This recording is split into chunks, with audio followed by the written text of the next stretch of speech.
Bismillahirrahmanirrahim. Saya kasih perbandingan begini. Ini urusan dunia dulu ya, yang para ikhwan dulu. Saya tanya, rizki itu adanya di mana? Di langit atau di bumi? Tahu dari mana? Quran surah 51 ayat 22. Ya. Kita usahakan dari Al-Quran, kemudian Sunnah. Kalau kita temukan dari situ, itu yang terbaik. Ya, sebelum mencari yang lain. Bismillah. Quran surah 51 ayat 22. Ini teori tentang rezeki ya. Kita lihat misalnya. Wa fis samaa'i rizqukum wa ma tu'adun. Ya. Kata Allah, dan di langit rezeki Anda sudah disiapkan, ditetapkan, ya, dan tidak akan tertukar. Di langit rezeki kita sudah disiapkan, dituliskan, tidak akan tertukar. Ya. Jadi mohon maaf kalau Allah sudah kasih statement tidak akan tertukar. Jadi tidak ada kerjaan mengambil rezeki orang. Ya. Jangan pernah mengharapkan rezeki orang lain, apalagi mengambilnya, itu tidak ada kerjaan. Karena rezeki kita sudah ditetapkan. Ya. Ingat hukum pengambilan itu ya. Ingat hukum pengambilan. Kalau ada hak orang lain diambil, maka seketika terasa menyenangkan, tapi yang diambil ini suatu saat akan kembali. Ya, akan kembali. Jadi kalau orang ngambil rezeki orang lain, cuma melelahkan diri saja. Ngambil, ya kapan lagi akan dikembalikan? Ya, suatu saat. Entah besok, entah seminggu kemudian, entah sebulan kemudian, pasti akan kembali. Ya. Ini cuma melelahkan diri saja, ngambil sesuatu, berputar-putar, ujung-ujungnya balik lagi. Ya. Ini sudah. Kalau sudah Allah berikan, jangan cari yang bukan milik kita. Wa ma tu'adun, dan dijanjikan kata Allah pasti diberikan. Rizki kamu sudah dituliskan di langit, dijanjikan diberikan. Ya. Rizkinya di langit. Kita hidup di mana? Di bumi. Ya, di bumi. Kita hidup di bumi, rizkinya di langit. Masya Allah.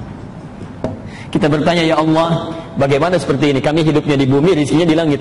Gimana ngambilnya? Maka Allah turunkan sifat keadilannya. Ya. Diturunkan rizkinya ke bumi, disediakan untuk kita mudah mengambilnya. Quran surah kedua Al-Baqarah ayat 29. Dijawab di Quran surah kedua ayat 29. Karena kita tinggal di bumi, maka turun ayat, saya agak cepat, huwallazi khalaqalakum ma fil ardi jami'an. Rizki yang di langit ini kami turunkan ke bumi, maka Allah menciptakan segala hal di bumi untuk memenuhi kehidupan kita. Ya, dialah Allah yang menjadikan segala hal di bumi lakum untuk kalian. Apa saja ya, bisa kita dapati. Ya. Pelan-pelan. Rizkinya di langit diturunkan ke bumi. Bumi luas atau sempit? Luas. Baik ya. Antum tinggalnya di Kelapa Gading, tapi rezekinya turunnya di Palembang misalnya. Kan harus nyari ke sana tuh. Ya. Jangankan ke Palembang, kalau rezekinya turun di Sunter saja kita mesti bergerak. Ya. Karena itu turun perintah dari Allah, karena tidak semua rezeki yang turun itu langsung menimpa kita. Ya. Barangkali tempatnya agak harus memerlukan usaha untuk bergerak. Ya. Karena itu turun ayat Quran surah kedua Al-Baqarah ayat 168. Ya. Kita diminta untuk berusaha untuk mengambilnya. Ya ayyuhan nasu, hei manusia, kulu mimma fil ardi halalan thayyiban. Silahkan kamu berusaha untuk mendapatkan rizkimu, ya. Untuk makanmu, untuk minummu, untuk segalanya, ya. Dengan cara yang halal dan baik. Halal plus thayyib. Pelan-pelan. Halalan thayyiban. Perhatikan rumusnya sini. Di rizki itu tidak cukup dengan diharap-harap, tapi menuntut usaha untuk meraihnya. Tapi yang menarik, bahasa Quran ketika meminta manusia mencari rizki, itu membuat hukum umum, universal. Ya. Tidak mengikat akidah. Hukumnya mesti dicari dengan halal, legal. Ya. Tidak boleh mencuri, merampok dan sebagainya. Ya. Hati-hati. Karena hukumnya sifatnya umum, mengikat bagi manusia, maka manusia agama apapun, kepercayaan apapun yang melanggar dua ketentuan ini pasti mendapatkan konsekuensi dari kehidupan dunianya, diproses juga. Misal Ada seorang muslim mencuri misalnya, menempuh mencari rezeki dengan cara yang tidak halal, tentu akan ditempuh juga melalui hukum dunia, ya. Jadi tidak akan dibedakan. Mau orang Islam, mau non-muslim, begitu mendapatkan mencari rezekinya dengan cara yang tidak halal, maka diluruskan juga, ya. Saya belum pernah mendengar ada polisi misalnya ketika menangkap pencuri ditanya dulu, bapak agamanya apa? Gak mungkin, ya. Oh Islam kok, oh, kalau gitu gak usah ditangkap, dikasih tausiah saja. Gak bisa. Mau Islam, mau non-muslim, begitu salah ya sudah, proses, selesaikan, hukum umum. Yang menarik bukan itu. Kita agak percepat. Ketika ada seseorang mencari rezeki bismillah dengan imannya, ya, dengan keyakinannya, ya. Ada orang bertanya kepada Allah, ya Allah, kami minta keadilan, ya. Ada non-muslim, dia tidak sholat, dia tidak puasa, dia tidak zakat, masa bisa mendapat kemudahan dalam mencari rezekinya? Kami yang sholat, yang puasa, yang berhaji, yang beribadah, harusnya ada perbedaan, ya, ada kemudahan mendapatinya. Maka Allah turunkan ayat khusus yang diberikan hanya pada orang-orang yang punya iman. Quran surah kedua Al-Baqarah, ketentuan kedua, ayat 172. Tuan-tuan, nanti silakan Anda perhatikan bagaimana cara Al-Quran mengungkapkannya. Yang di sini 168, ya ayyuhan nas, ya ini, hei manusia. Manusia sifatnya universal, bisa bagi seorang muslim atau non-muslim. Tapi ketika menyebutkan di ayat 172, dirubah dari nas menjadi amanu, ya ayyuhalladzina amanu. Pelan-pelan. Kalau sudah amanu, berarti hanya mengikat orang yang beriman saja. Orang Islam tidak di luarnya.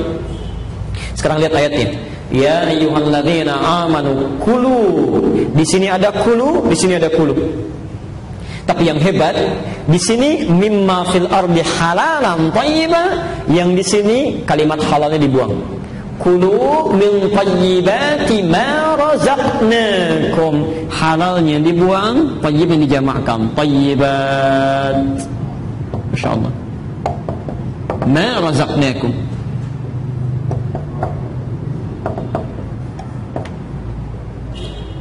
Perhatikan pelan-pelan. Yang di sini ketika Allah meminta orang-orang beriman berusaha, bekerja, beraktivitas, disebut imannya, dihilangkan halalnya. Ya ayyuhalladzina amanu kulu min thayyibati, halalnya dibuang. Kenapa ketika menyentuh orang-orang beriman, meminta dia bekerja, kalimat halalnya dibuang? Karena orang-orang beriman itu otomatis dengan imannya akan menuntun dia mencari yang halal. Jadi ketika dia mengucapkan bismillah dalam langkahnya, itu mustahil langkah bismillah itu melangkahkan ke tempat yang haram, itu mustahil, ya. Jadi ketika dia mengucapkan bismillah dalam pekerjaannya, itu imannya otomatis akan menuntun kepada yang halal.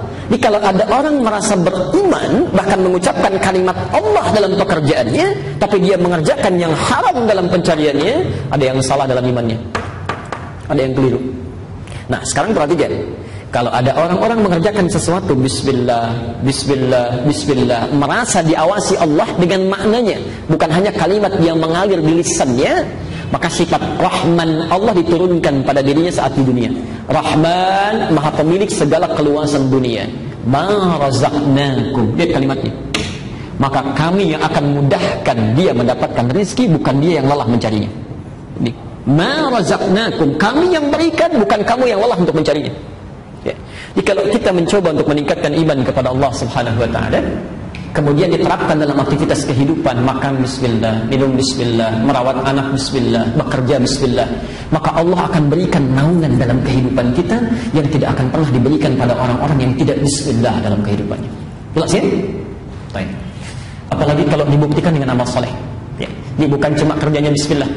Saat Anda bekerja, waktu salat Anda salat, ya. Waktu kemudian Anda baca Quran, Anda baca. Apalagi kalau misal Anda melakukan amalan yang tidak dikerjakan oleh manusia umumnya. Malam orang tidur, Anda bangun. Malam orang siang orang makan, Anda puasa, ya. Mendapatkan istirahat, orang lain baca Quran, Anda baca Quran. Masya Allah. Jika iman disandingkan dengan takwa, maka yang terjadi luar biasa dahsyatnya. Quran surah ke-7 Al-A'raf ayat 96. Lihat keajaiban yang terjadi. Quran surah 7 ayat 96. Walau anna ahlal qura amanu wattaqau plus takwa. La haula wala quwwata illa billah. Ini iman saja plus iman, kerja plus iman, beraktivitas plus iman, itu akan memudahkan rezeki yang diturunkan oleh Allah kepada kita, mudah. Apalagi rumus Qur'annya surah 7 ayat 96, kalau kita tambah imannya plus takwa, insyaallah bekerja, salat tidak tertinggal. Orang dipanggil salat fardu masih terlambat-lambat, antum kehilangan salat sunnah, gelisahnya luar biasa. Takwa, antum tambah takwa, ya, alhamdulillah. Perhatikan kalimat Qur'annya, la fatahna alaihim barakatin minas samai wal ard.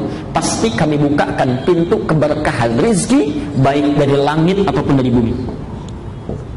Ya. Kalau sudah pintu langit dibuka, pintu bumi dibuka, sudah tidak ada kesulitan yang berarti dalam hidup. Ya. Pintu langit keberkahan, pintu bumi kemudahan. Jadi kalau sudah pintu langit dan bumi dibuka oleh Allah, di mana lagi celah kesulitan yang bisa didapati? Mustahil. Ya.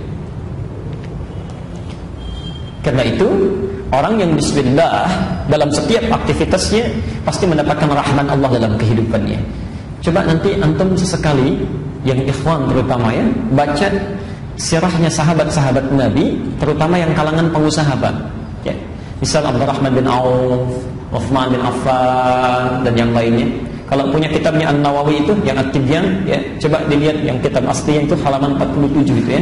Posisinya sebelah kiri itu paragraf ke-3 itu, dari 1 sampai dengan 7. Ada kalau kitab terbitan Darul Ilmiah yang coklat itu paragraf yang kedua, bisa dilihat. Itu ibu ternyata yang diharap-harap oleh mereka dalam aktivitasnya, itu mereka pengusaha yang sangat sukses, Pak. Ya. Di pekerjaannya luar biasa, padat, keluar masuk Madinah. Tapi hebatnya, yuk, kalau anda ingin lukiskan kekayaannya, itu Abdurrahman bin Auf kapaknya saja terbuat dari emas. Kapaknya saja terbuat dari emas. Tapi yang mereka tunggu-tunggu ternyata itu bukan peningkatan dunianya, bismillahnya itu. Ya. Yang mereka tunggu kapan ketemu dengan Allah dalam salatnya, kapan punya kesempatan baca Qur'annya, kapan punya kesempatan zikirnya. Ini mereka merasakan ketika meningkatkan takwanya kepada Allah, kemudahan itu didapatkan. Ya. Anda bisa nggak bayangkan, ada pengusaha sukses, waktunya padat luar biasa, jangankan terlambat yang fardu, ya, terlambat yang sunnah saja hatinya gelisah, ya, masih bisa menunaikan tahajud sampai khatam Quran, bisa tidak terbayangkan itu? Ya. Kesibukan dalam kehidupannya tidak mengganggu mereka menunaikan tahajud sampai khatam Quran. Itu yang ditunggu-tunggu, ya, terhubung dengan Allahnya itu.